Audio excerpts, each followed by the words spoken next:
Ladies and gentlemen, I am Paul, U.S. Army combat veteran. It is June 20th, 2022, and this is your daily Ukraine frontline update. And I wish I had better news for you guys, but in almost every front we cover, things are not looking good. But we're going to break down what the Ukrainians can do to push back. Let's get into it. So we have, first off, the big tactical map. Now, I've done the look at the past 2 days since it's obviously the Monday after a weekend.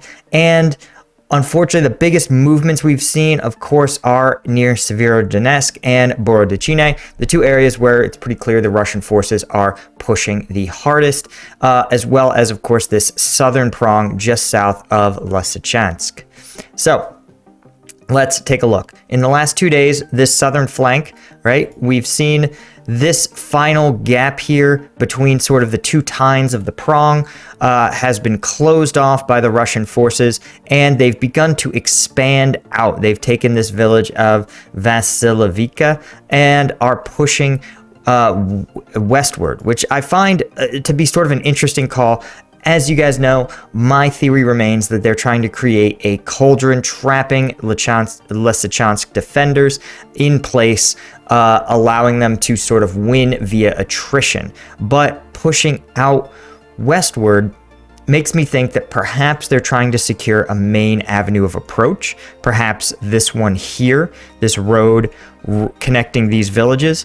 Wider roadways offer tremendous advantages because a sort of small dirt road or rural roads, they're often so small that an armored vehicle like a tank, you can only fit one of them on the road at a time, which means that the military forces can only move one direction. You're either pushing your forces on an advance or on a retreat. But a wider road, like a highway, is going to enable you to have two tanks side by side, which means you can have forces going to the rear and forces going to the front. That means that, for example, vehicles can take munitions, fuel, beans, bullets, and bandages, as they say, up to troops at the front, and they can drop them off and bring back wounded soldiers and damaged equipment. So it can tremendously change the logistic problem of mounting an offensive.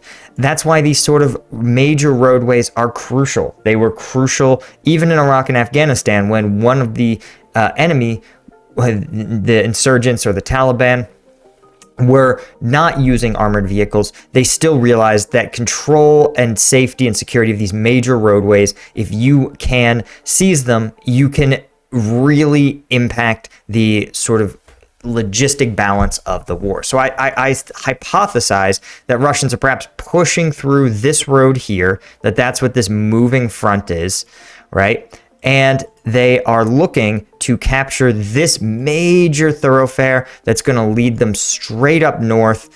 And if they can capture all the way to here, they will have all the way to this intersection here, they will have probably locked out most of the Lysychansk defenders. You can see there's really, based on this map, it appears one major improved road that's going to lead to and from this cauldron is what I've been calling it this so far, right? So you seize this road and they will have they will have control over anything that gets in and out of Lysychansk.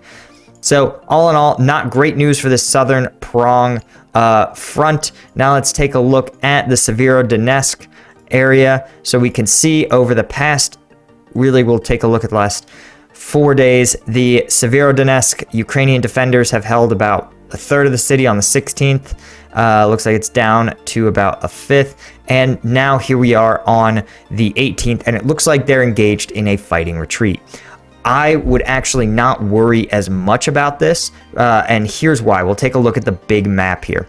So the reason is you can see here that, first off, all three of these bridges have been blown.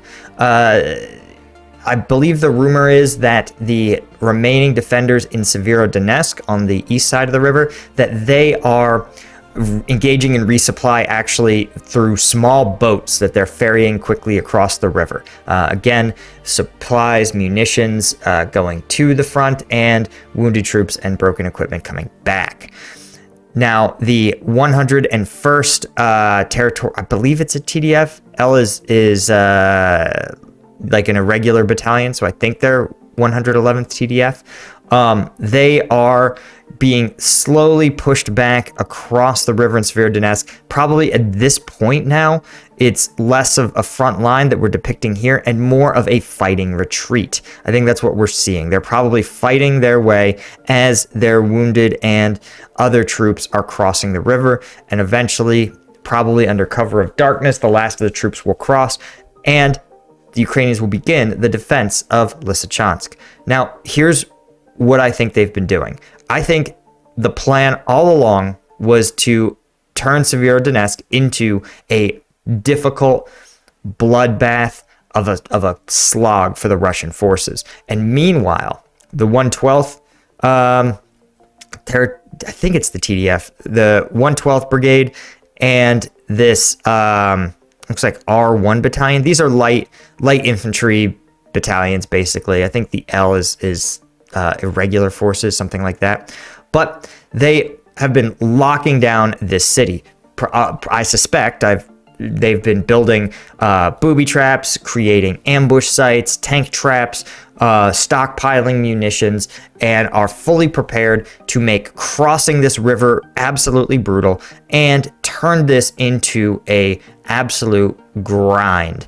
That is what I suspect is happening. They also have, of course, the 27th Security Forces Brigade to the north, or I think they call them Special Police Brigades, and the 5th and 4th Brigade, or 4th and 15th Brigade further to the north, ensuring that the Russians can't just flank around, cross here, and attempt to push into Lysychansk that way.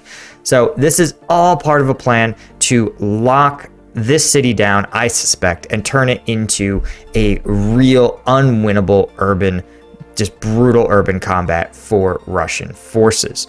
And because all the bridges are blown, that means that the ability to resupply troops fighting in Lysychansk is going to be really limited. It's going to be tough.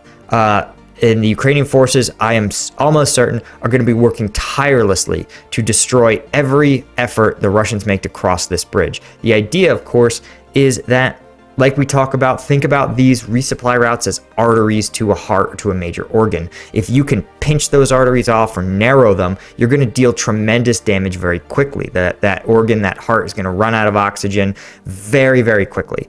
And you want to cut off and kill the forces that remain downstream of that pinched off artery. So all in all, while this doesn't look good for Sievierodonetsk, I think this is all part of the plan. I think not part of the plan, though, is, again, this southern prong. The other area where we've seen some significant Russian advancements has been Borodechine, which is right... There we go. Right, so we've seen here this River Donetsk has been a pretty stable front that the Ukrainians have been holding the Russians at. You could see tracing the Russian line all the way around the Donetsk River. And there's one spot where they've been trying to push across, and that's right here. You can see they actually control the near side of the river right here at Borodechine. Borodechine. I'm trying to get my pronunciation better, guys. Thanks to the people in the comments that have been putting the phonetic spelling in there. It is helpful. Borodechine. So, what did we talk about 2 days ago? Well, we'll back it up just a bit. And we talked about the Russians staging in this nature preserve or forested area. And when we switch over to the satellite, I'll show you guys what I was talking about. So you remember we talked about how that you have two what look like very well-equipped Ukrainian combat brigades here, the 80th Airborne Brigade and the 81st Air Mobile Brigade. And these guys have defending the city of Borodechine, Dolna, and this forested area here.